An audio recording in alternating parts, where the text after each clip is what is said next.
Welcome everybody to our webinar on exploring the foundations, science, technology, innovation policy, basics thereof.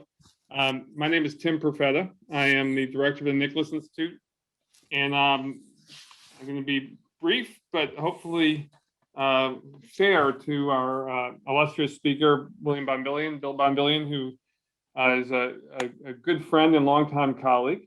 Bill comes to us right now as a lecturer with MIT, where he's, I believe, teaching a class on some of these topics online. It's one of the most popular and well-reviewed classes on the MIT online curriculum.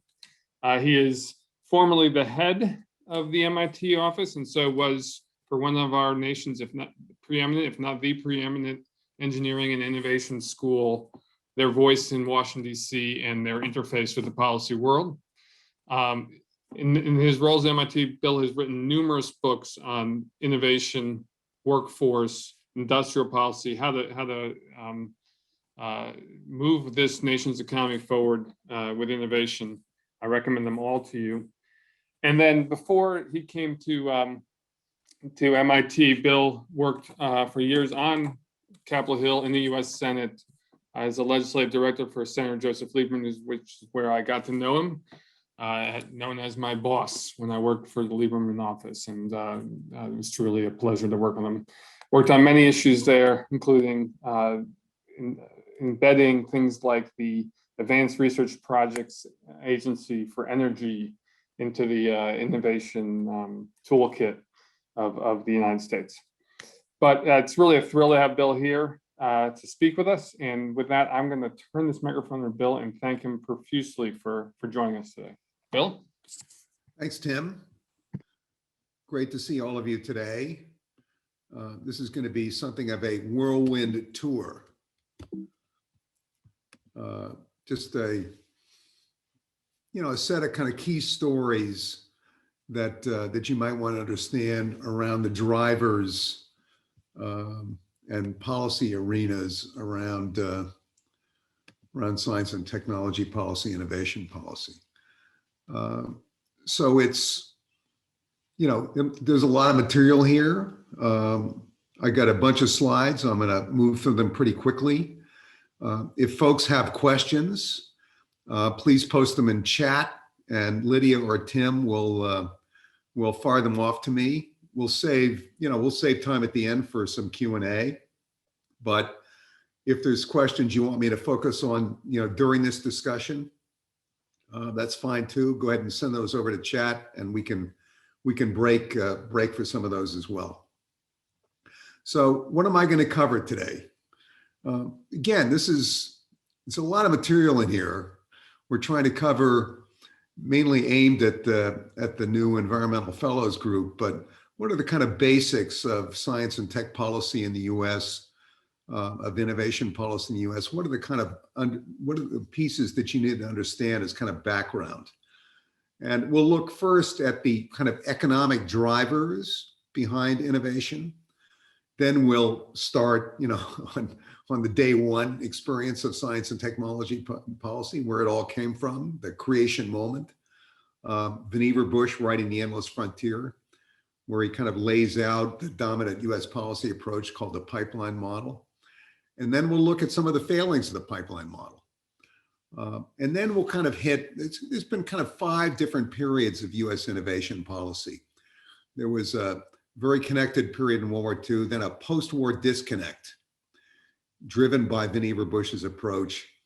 And then an alternative defense innovation system got built up during the Cold War. 1980s, there was a competitiveness period. Starting about a little more than 10 years ago, 12, 15 years ago, there was a whole focus with the advent of climate concerns on energy innovation.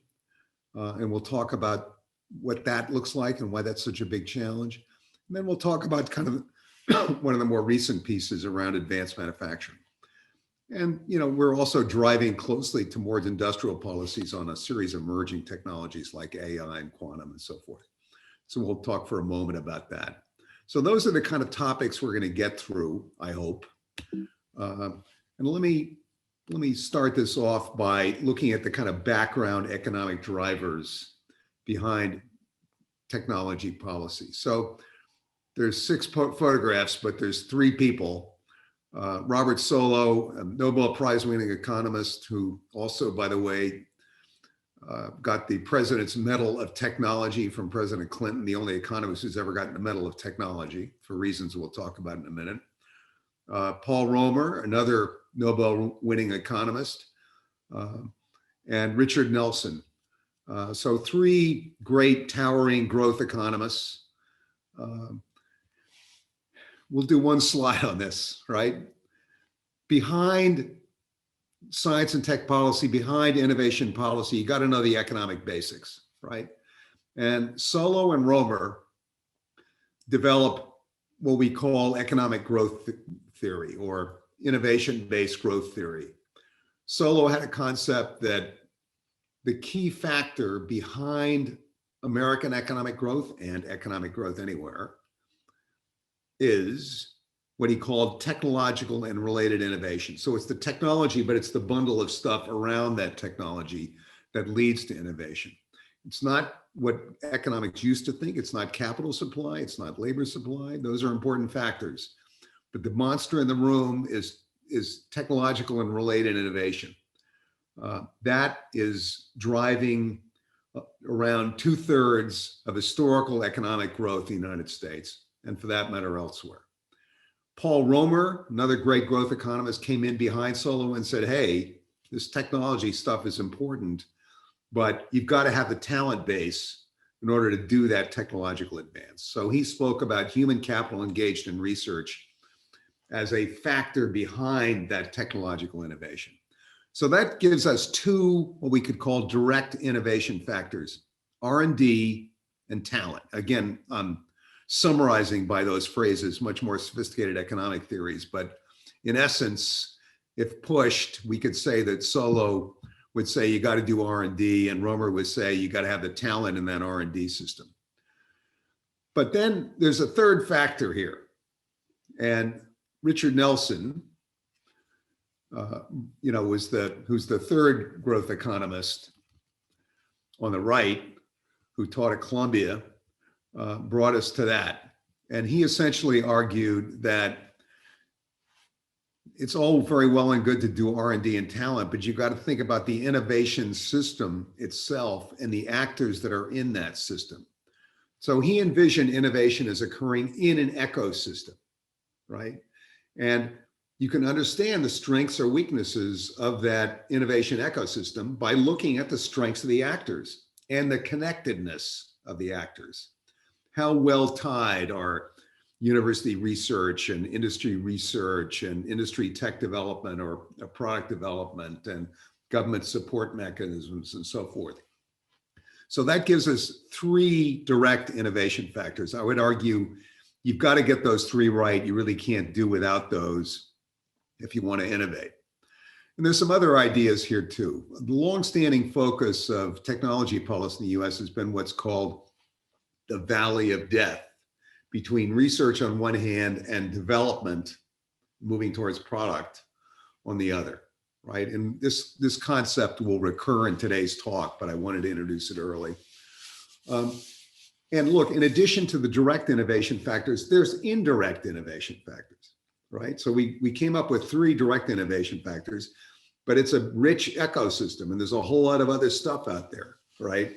So industry contributes a lot of this, like management, for example, capital and financing systems comes out of industry. And then government contributes as well. The patent system, the training and the education system for university education. In other words, there's a whole series of other elements that are in this rich ecosystem. But the three direct ones, the three most critical ones are the ones I enunciated. You got to do the R&D, you've got to have the talent behind it, and you've got to have a system of innovation that's strong, with strong actors and well connected. And then one more thought here on the economic basics. Innovation wave theory, first developed by a Russian economist in the early 20th century named Kondriev. And you've seen this, right? This is what an innovation wave looks like. So you've seen in your lifetimes the IT innovation wave, right? So every innovation wave kind of looks like this. It has these elements in it. There's a very long buildup as the technology comes out of the idea phase and starts to scale. And, you know, think about computing and information technology, right? Think about the ENIAC computer in 1946, the first mainframe with vacuum tubes. Maybe that's the start, right? And then there's a period of fast growth. And that phase up period is a long buildup that can be 15, 20 years or more, right? And then there's inevitably, in every innovation wave, there's a period of fast growth. Typically takes a decade. And in the IT wave, that was the 1990s, right? The very rapid growth and scale up of semiconductor companies, the early computing companies. That's where Apple comes from. IBM is active in this phase with the PC. That's a period of fast growth. And in every innovation wave, there is always a bubble. There's always a bust, right? So that occurs in the IT wave in 2001, the dot-com bust, right? And this winnows out the weak companies and the strong survive. It's Darwinian. And if you look at railroads, if you look at telegraphs, if you look at, you know, telephonic communication, if you look at electronics, you will see the same phases in these innovation waves, right? And there's always a bubble. So after the bubble comes a longer, more sustained, more stable growth period, not as dramatic as the fast growth, but nonetheless significant. And companies like, you know, Google and Amazon and Facebook and the current generation of companies, you know, continue in this phase, and the older ones continue as well in this more stable growth phase. Ultimately, eventually, and that stable phase can last 20 or more years, right? And that's where we are in the IT revolution. We're in that more stable phase. Eventually, you reach technological maturity. So advances can still come, but you've got pretty mature technology. Think railroads, right? And every innovation wave kind of takes this pattern. And for your purposes, always remember to get out before the bubble. That's the one important takeaway you need to have here. So I'll pause for a second. Tim or Lydia, are there any pressing questions in chat that we ought to deal with?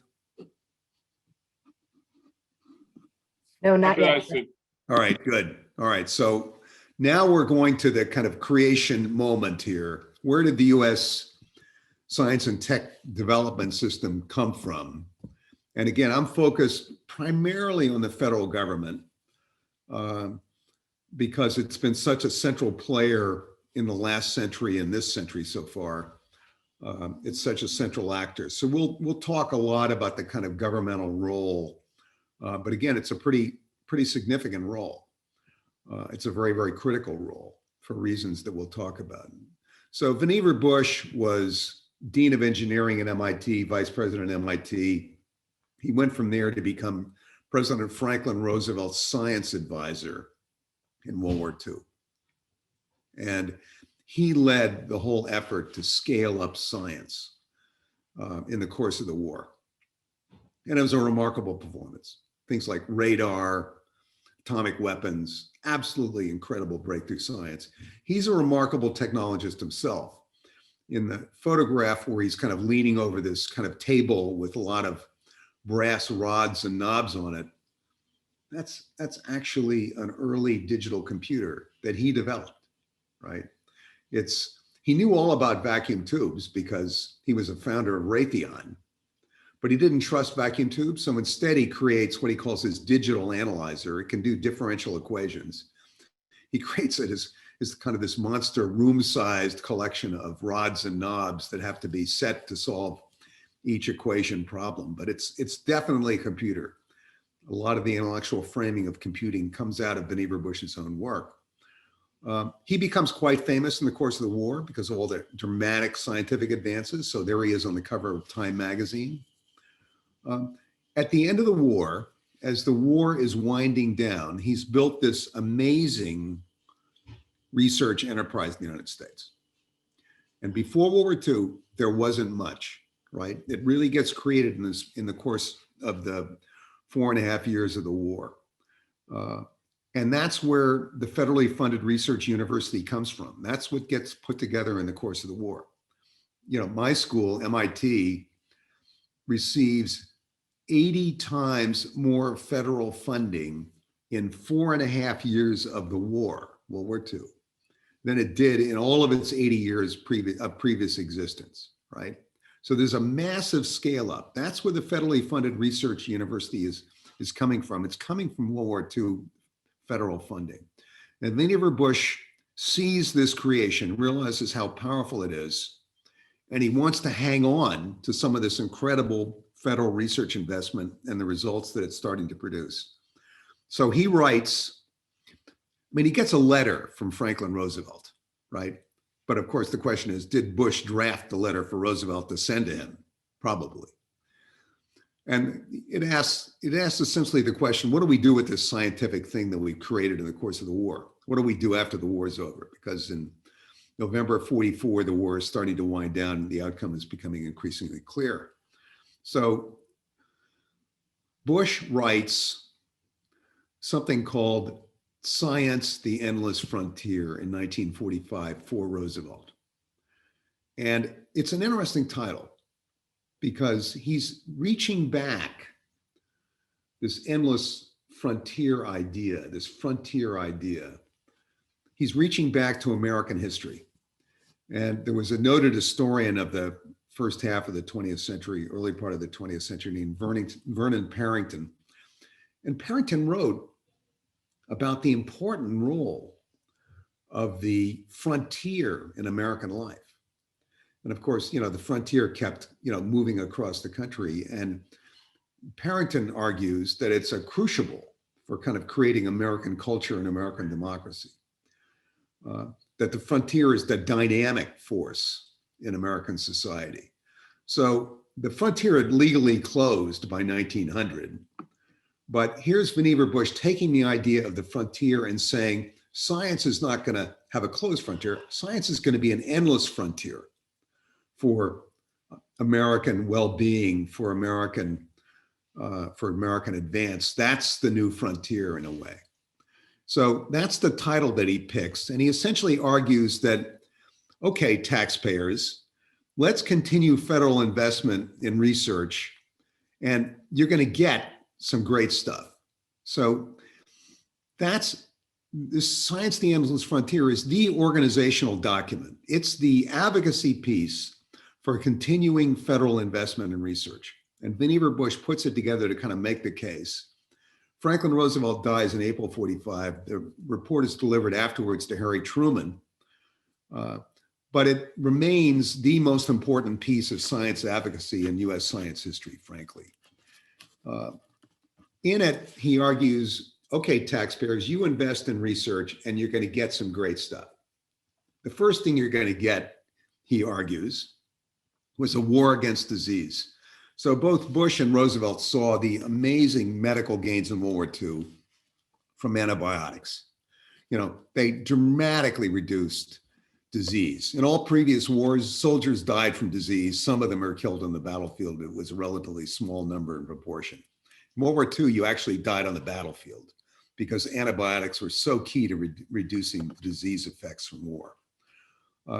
So they saw this, they saw the power of the federal government to speed up the introduction of antibiotics and their development and the amazing health results they produced. Pneumonia used to be the big killer. It knocks it way down on the list. They saw this and they said, invest in science, invest in research, you're going to get a war on disease.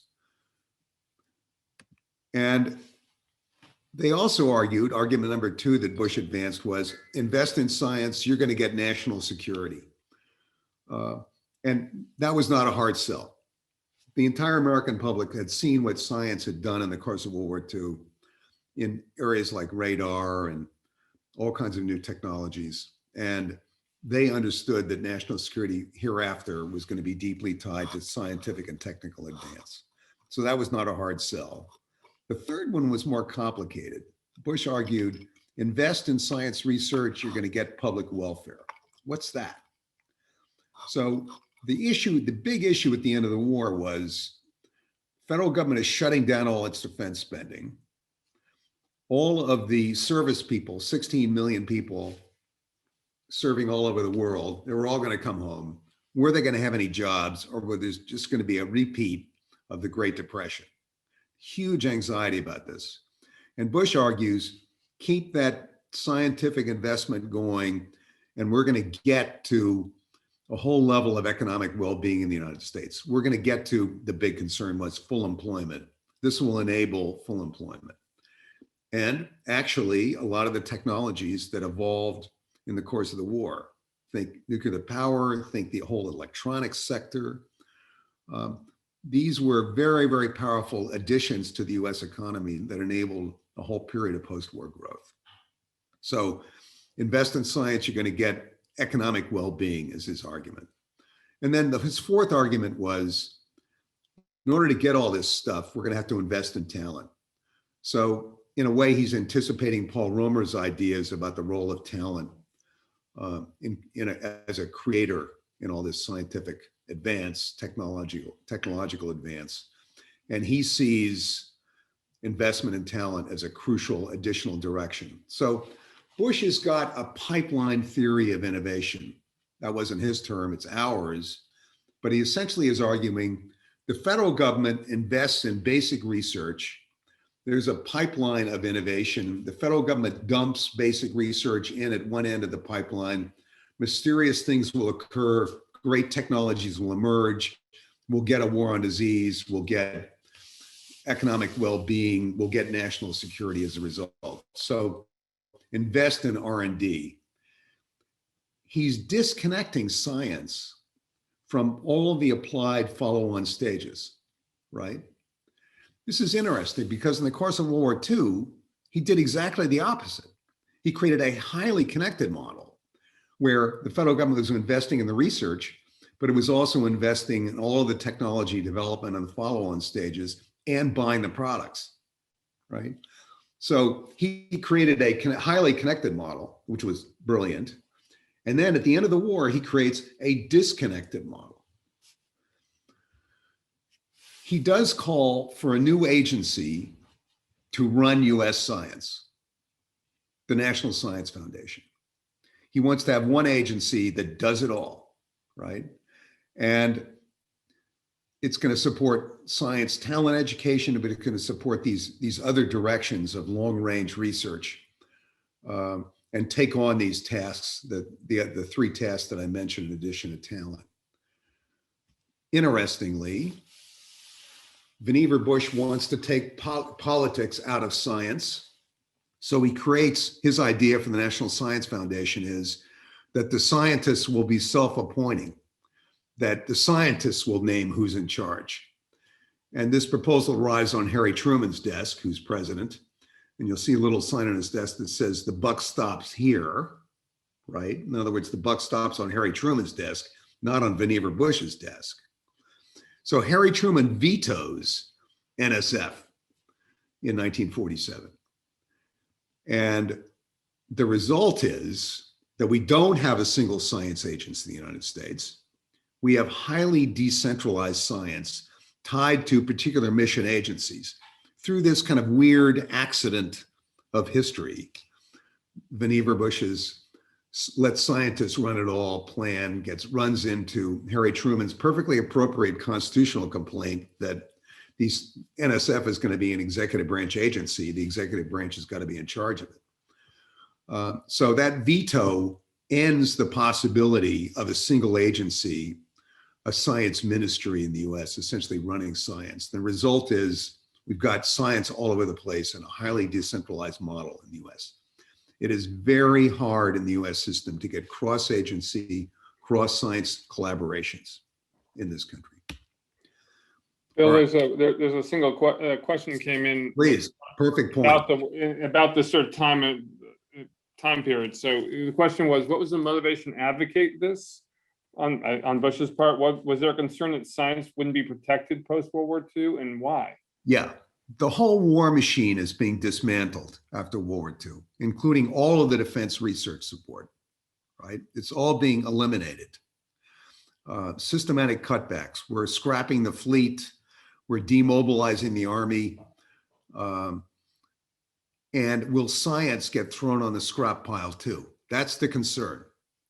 And, clearly Roosevelt and Bush are talking, and Roosevelt doesn't want that to happen. So he sends this letter to Bush to say, give me the case, Vannevar, for why to hang on to a federal research function.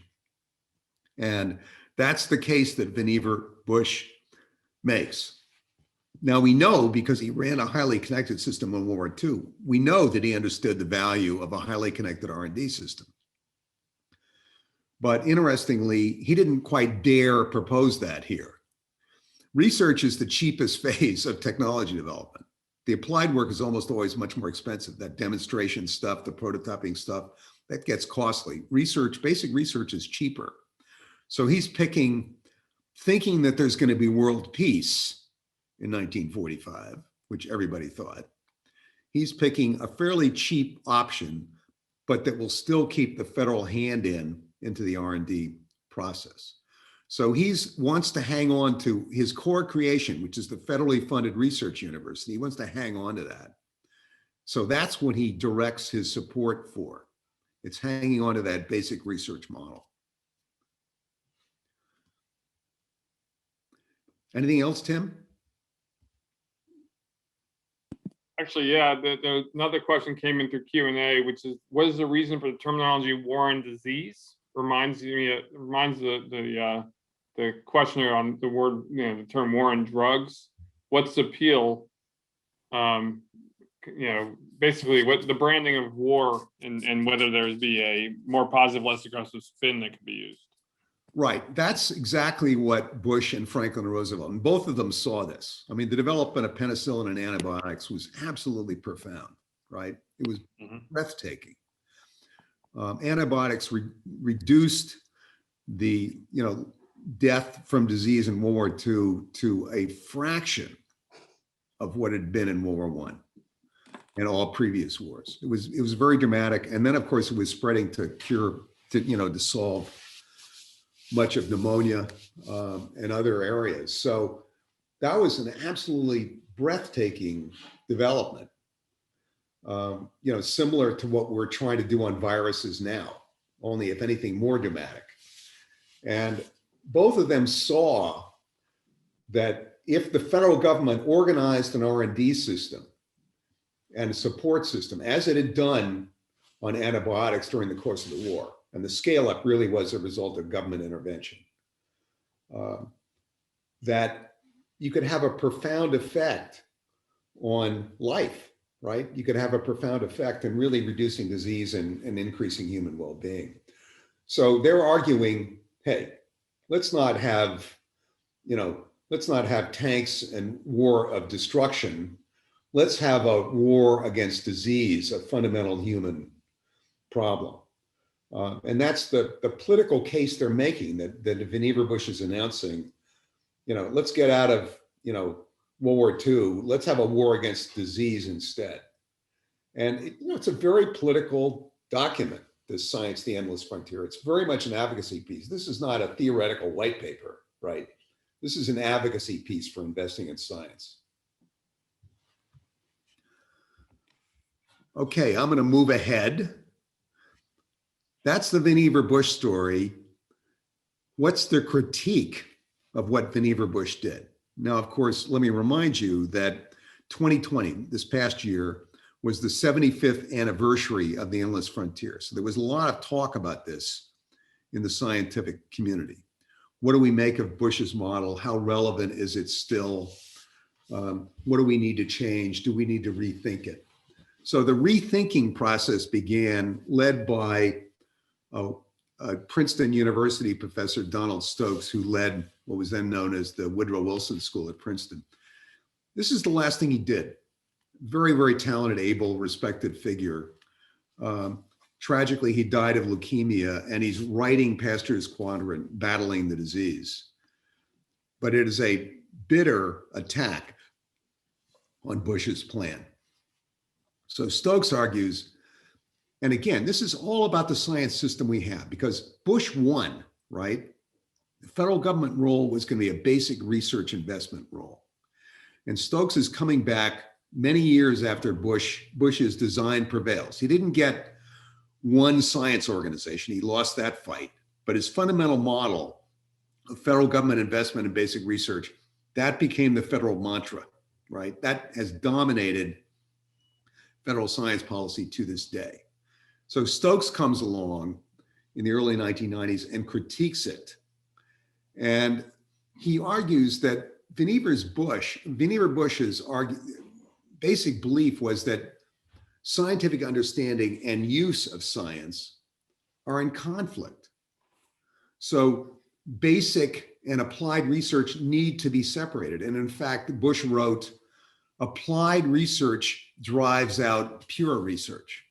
And indeed, he had seen a lot of that in World War II. It was a concern that he legitimately had in the course of the wartime. But no wonder the United States has had historic trouble converting its leadership in invention of technologies into actual products, because Vannevar Bush organized the system and he made that a suspect activity. So Vannevar Bush's linear model, his pipeline model, as I mentioned earlier, goes one direction. You do basic, that leads to applied, you do development, and then, you move on to production and operations, right? And the federal role is to dump that basic research at the end of the pipeline and hope that mysterious things happen. So Stokes says, wait a minute, Bush's concept left something out. And he looks at a test case. He looks at Louis Pasteur and the whole rise of microbiology. And Pasteur, for sure, is seeking a fundamental understanding via microbiology of the process of disease. But he sought this through applied goals, like, preventing kids in Paris from dying of bad milk and preventing spoilage in various substances. And then he pursued anthrax in sheep and cholera in chickens and rabies in animals and humans. So he is after an applied goal, but he's developing a fundamental understanding around microbiology. In other words, a basic research to solve that problem. And Stokes argues that Bush's pipeline model doesn't account for Pasteur's use orientation, which in fact does drive much of research. So what's this Pasteur's quadrant that Stokes is writing about? So here's the quadrant. And let's look at this. There's two axes. The vertical axis is, are you searching for fundamental understanding? Yes or no. And the horizontal axis is, are you considering use? No or yes. So let's look at these different quadrants. So in the upper left quadrant, that's pure basic research. Are you searching for fundamental understanding? You bet. Are you considering use? No. Who goes in there? Like Niels Bohr, right? Particle physics in the early part of the 20th century until the mid 30s. That's pure basic research. Niels Bohr is right in there. Then Louis Pasteur's quadrant is the next quadrant over in the upper right. Are you considering use? Yes. Louis Pasteur wants to save kids in Paris from bad milk, but are you searching for fundamental understanding? Absolutely, right? You're doing microbiology. So that's Pasteur's quadrant. And that's what Stokes says is missing in the way in which we organized our R&D system in the US. Now, what are these other categories? Well, on the lower right is he puts Thomas Edison. And Thomas Edison is pursuing purely applied research, he argues. So Thomas Edison, he's not looking for fundamental understanding. He wants to do a light bulb, right? Is he considering use? You bet. So it's use, not fundamental understanding. Now, of course, Edison is actually more sophisticated than that. We know, for example, in his work on developing, the light bulb, that he developed something called the Edison effect, where he has to start to understand the fundamentals of electron theory. So there is crossover, but by and large, that category makes some sense. But then the fourth category in the lower left is there anybody really out there who is not searching for fundamental understanding and who is not considering use? I mean, who would want to do that, right? So Stokes puts Darwin in there, and I guess the vision is Darwin walks down to the seaside, jumps on the Beagle, has a nice time sailing around the world, catches some rays, stumbles on the Galapagos. But we know Darwin better than that. We know that he had very good reasons from his own studies of natural history and really from the work of his grandfather on evolution. He had a very good idea of why he was getting aboard the Beagle and what he was going to be looking for in the course of that voyage. So I'm not sure anybody ever really falls into that category, but anyway, he had to fill out the quadrant. So there's Darwin.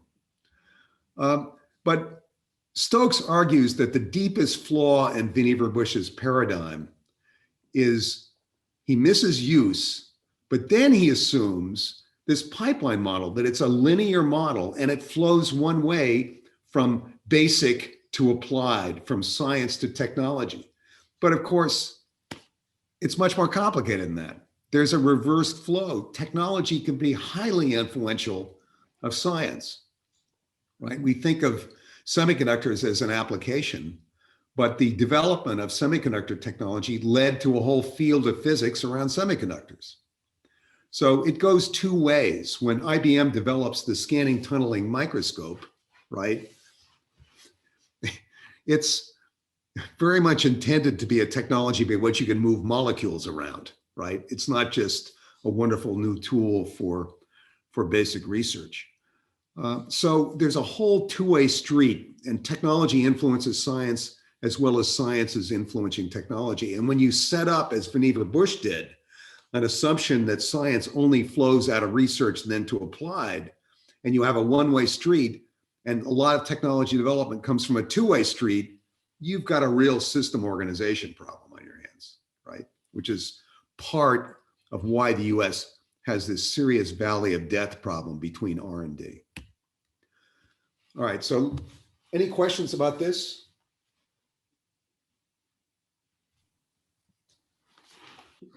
None for me. Olivia? No, I'm not seeing any questions on this part yet. All right, we'll jump into the next phase here. So, all right, so that's the basic background of where all, that's the historical background of where all this stuff originated from and the debate over the US fundamental model of basic research investment. But then we've changed that model in a series of subsequent developments, in effect forced by history to start to alter the model, to move away from the basic research model alone to more embracing of implied work as well. And so we'll look at 5 periods here briefly. First, in the post-war period, what happened as the Cold War began, that Sputnik moment. Then there's a 1980s, it's a big competitiveness challenge from Japan and to a lesser extent from Germany that forces change in the basic research investment only model. Then energy technology comes along about 10, 12, 15 years ago at some scale. And then finally, lately, there's been a lot of talk about advanced manufacturing. So we're going to hit each one of these highlights kind of briefly. I described the wartime era, highly connected. Vannevar Bush ran a highly connected model. That's him in the upper right. And then he writes The Endless Frontier, and we disaggregate the model, right? And that basic research model sets up the way in which US science agencies are going to be organized. NSF, the Office of Science at DOE, NIH, and so on. They are basic research organizations. But the second period is Sputnik. 1957, Sputnik forced a big acceleration of US innovation orientation. The Department of Defense can't take a disconnected model, right? They've got to have technology. They can't just have research. So they rebuild during the Cold War, particularly at the Sputnik moment, they rebuild the connected model of World War II. So here's the pipeline. And you'll see that the pipeline has to flow from research to development, prototyping, demonstration, test bed, production, initial market creation. So the big science agencies and the bulk of federal research funding to this day is a model that takes you from research maybe into early stage development. But then the Defense Department, it can't take that disconnected model. So it funds research, but it also funds development. And then it'll fund the prototype, and then it'll fund the demonstration, then it'll fund the test bed, and then it'll fund the initial production, and often will be the buyer creating the initial market. So we've got two systems of innovation in the United States. We've got the Vannevar Bush civilian agency basic research model, and then there's a parallel universe out there. We've got the Defense Department innovation system that is highly connected and investing in all stages. An example of this, DARPA, a very different kind of innovation agency compared to what the basic research agencies are like. It came right out of the Sputnik Challenge. It was formed in 1958 by President Eisenhower. It was created to avoid technology surprise like Sputnik, but then it developed an ethos of let's develop technology surprises. And it spurred incredible breakthroughs, things like high-speed computing, the internet, precision strike, autonomous vehicles, stealth, the list goes on and on. It drops peer review for strong program managers that select technologies they want to pursue. With no peer review system in place, you select outstanding program managers and let them loose, free them up to pursue technology breakthroughs. It's a hybrid model. It brings together both companies and university research. It's what's called Island Bridge. In other words, you put DARPA on a protected island and leave it alone and let them do crazy things, but make sure they've got a bridge back to the mainland to be able to get the Secretary of Defense to be able to put their stuff into place. It's a challenge model built around revolutionary breakthroughs. That's not the way fundamental science agencies are organized. They're bottom up. Right? They wait for advances to float up from the research community. So DARPA is a very different model. This is a famous chart called the tire tracks chart that's noted in technology policy, but these are all sectors that have become $100 billion sectors in the IT world. Where did they come from?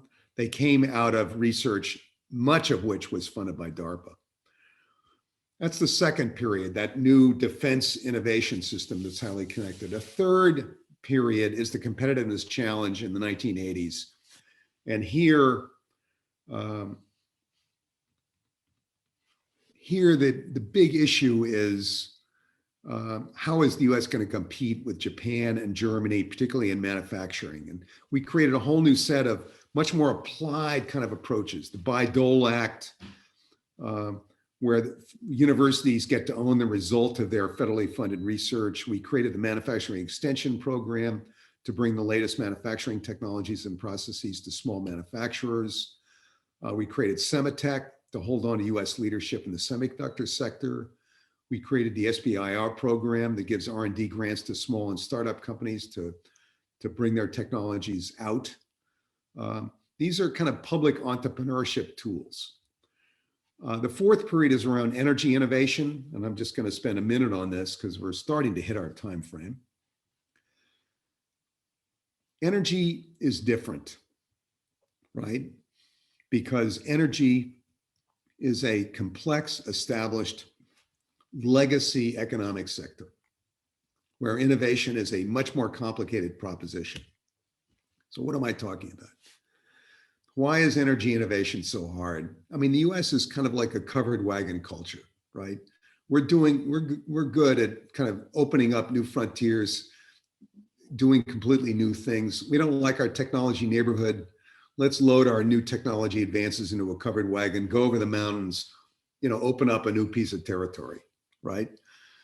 So we're pretty good in the United States at standing up completely new things that create what we could call new functionality. We'd like to innovate in open fields. Before computing, there was really kind of nothing like computing. There weren't it wasn't a big population in the computing area. It was new. So we pack our metaphorically, we are tech covered wagons, we go west, we leave our legacy problems behind. We leave the East behind. Innovations like to land in unoccupied territory. Energy is occupied territory. A massive set of infrastructure and fossil fuel systems already exist in energy. It's 12% of the world economy at least. So new technologies that have to go into energy have to parachute into occupied territory, not an open frontier. And look, they get shot at on the way down. So we're not nearly as good at bringing innovation into our legacy sectors. Another example, we do biotechnology. We don't go back and fix the healthcare delivery system. That's, Americans would rather do the next big thing than go back and fix the old, right? And that's why energy technology and climate is such a huge challenge. And this is the toughest technology implementation task we've ever faced. We've never tried to do a 40-year project of technology advance, right? With 40 years worth of innovation and investment and on a concerted approach, right? We don't know how to do that. We've never done that before. Long-term projects in the United States are like, getting to the moon in 9 years. Nobody's ever thought about doing 40 years worth. So it's not necessarily the toughest technology. And we're starting to see the outlines of what we need, but the implementation task, tech implementation, is really huge. So we're going to have to do kind of a new approach to innovation when we deal with these legacy sectors. We're going to have to think about the launch pathways. We're going to have to tie our policy packages and support packages to the different launch pathways that new technologies will come into. We're going to have to do a gap analysis of the existing innovation systems in energy technology and fill in those gaps. It is much more complicated than just getting a research award out the door to a PI, right? This involves a whole technology system. This is the Department of Energy organization as they began organizing to get technology advances out. They had to add all these new pieces that are in red, many new programs and offices to get these technologies out. That's the kind of things we're going to have to do more of. Fifth period, advanced manufacturing. We're starting to realize that production is a highly innovative stage. That design, engineering, innovation, feedback, that is very sophisticated. It is part of the innovation process. It is not, innovation is thought of in the United States as R&D, right? We don't think of manufacturing as part of the innovation system, but it is. The engineering to get to a new technology is incredibly sophisticated and complex. And you often have to redo all the science in the process to get there, right? So we haven't thought about manufacturing as part of the innovation system. We haven't organized around that. Other countries, I'm going to skip a lot of this material so we can get to some questions, but other countries, Germany, Japan, China, Korea, Taiwan, they have manufacturing-led innovation systems. The US didn't have to do this. At the end of World War II, we were kings of manufacturing. We totally dominated world mass production. We didn't have to organize our innovation system around manufacturing. We organized it around R&D, which we were weaker on going into the war. But other countries, Germany and Japan coming out of the war, they had to stand up their manufacturing sector, right? They had to get that back on track. They organized their innovation systems around production. So they have strong innovation systems around the production side. The US never built that. I would argue that if we want to retain a strong, innovative economy, that we're going to have to do that. So let me drop here and just kind of wrap things up. We've talked about the 5 periods, the post-war period, the Sputnik and the DoD innovation system. We've talked about the 1980s competitiveness period. We talked about this deep energy challenge we're in now. We touched the surface on manufacturing challenges. These are the kind of 5 innovation periods we need to think about. Now, we're starting to think about driving closer to what we could call industrial policy. So the pandemic forced Operation Warp Speed, which required incredible integration of industry and the federal agencies, FDA, CDC, and IH, all integrated with companies to push vaccine development and then implementation. We've never seen that on the life science side before. it's now clear we're going to do more of it, right? The rise of China's technology advance. China has come from technology nowhere to, out investing the United States in R&D. It is more than a technology peer competitor. And it's starting to do major advances in areas, major investments in areas like quantum and AI and semiconductors and moving towards 6G. All of this is going to push a new kind of innovation organization in the US. So we're going to go back, I would argue, to a more connected model. That's enough. How about some questions?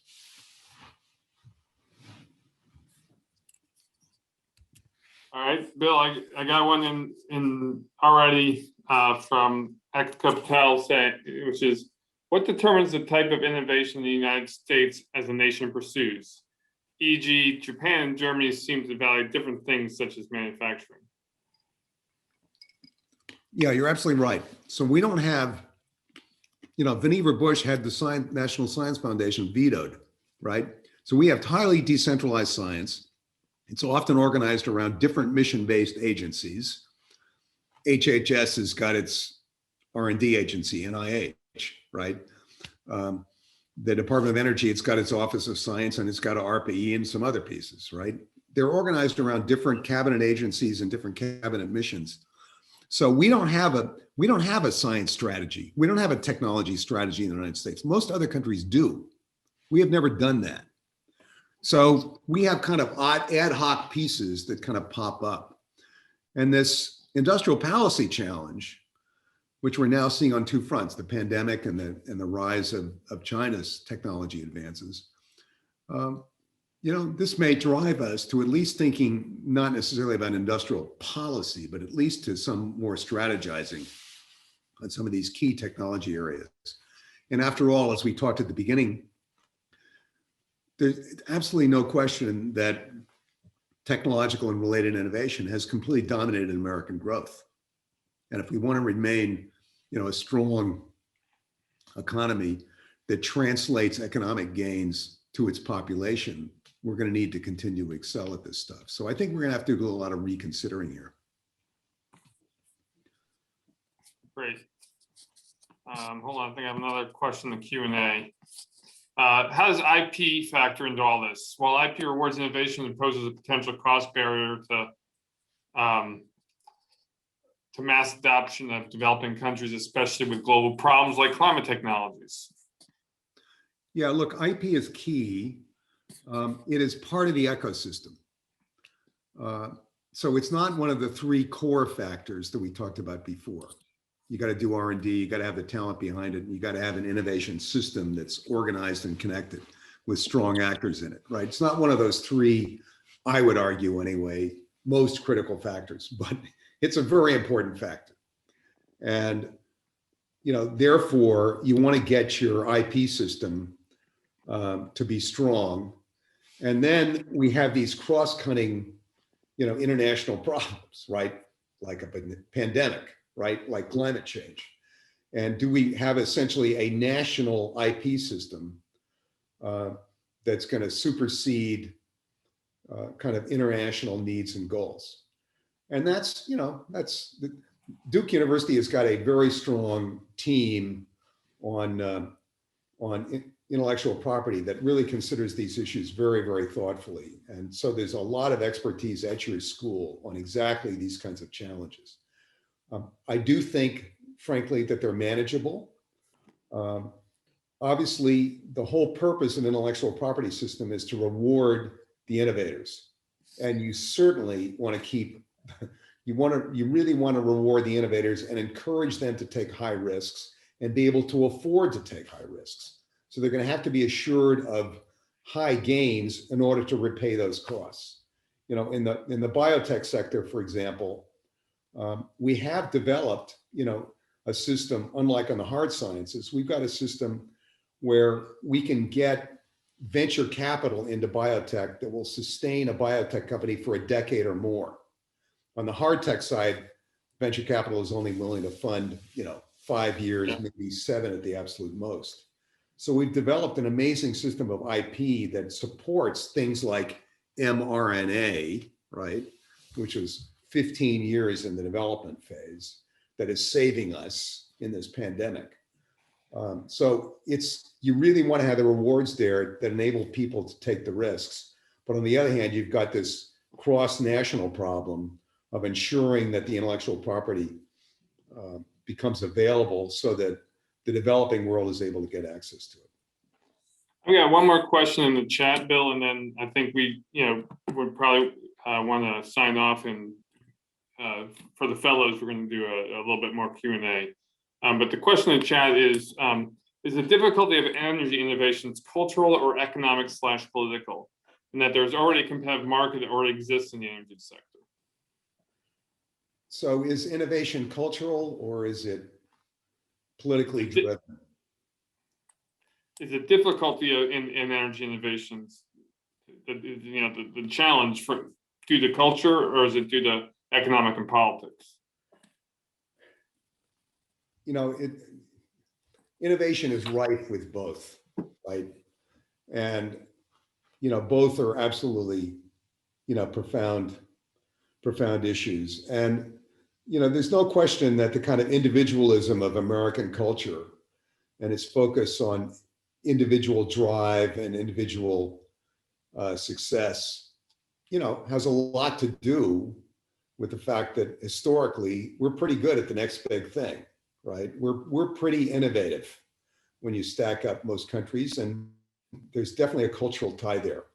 On the other hand, your political system is absolutely essential because industry is not able to take the long-term risks for that 20 years, say, of that early scale up before you can actually bring a technology to market. There's a very long-term development process. As I was starting to mention a little while ago, hard tech typically can get venture funding for about 5 years, but not much more than that, maybe 7 at the most. And very few hard technologies, including energy technologies. You can't do those technologies in 5 years. You just can't do it. They're 20-year projects, 15-year projects. So we've got a fundamental investment problem. Historically in our system, starting with Vinegar Bush, the federal government has taken that long-term risk in investing in technology. And so the political system has been willing to take it on. And we'll see if that continues, right? Our public is not overwhelmingly scientifically oriented, right? And there's a cultural issue there for the US. We've seen a fair amount of anti-scientific attitudes in the course of this pandemic that have brought these issues home to us. So far, the public has been able to sustain R&D investment, principally because a lot of it has been tied to national security investment. But we'll see if those motivations continue. So you've got it. The culture is key, and the culture is going to innovate. Is going to drive the kind of innovation system we have. Our system is very different than Japan's, for example, or Germany's, for example, or China's, for example, in part because of cultural differences. But that political factor is key as well. You got to get both right. Great. Well, I think Lydia, correct me if I'm wrong, but I think we have the break now. Correct. Thank you. If I was in a room with you, Bill, I'd ask everybody to stand and applaud for, but everybody can please thank Bill in Zoom appropriate means, and really appreciate you taking this time and doing this crash course with us.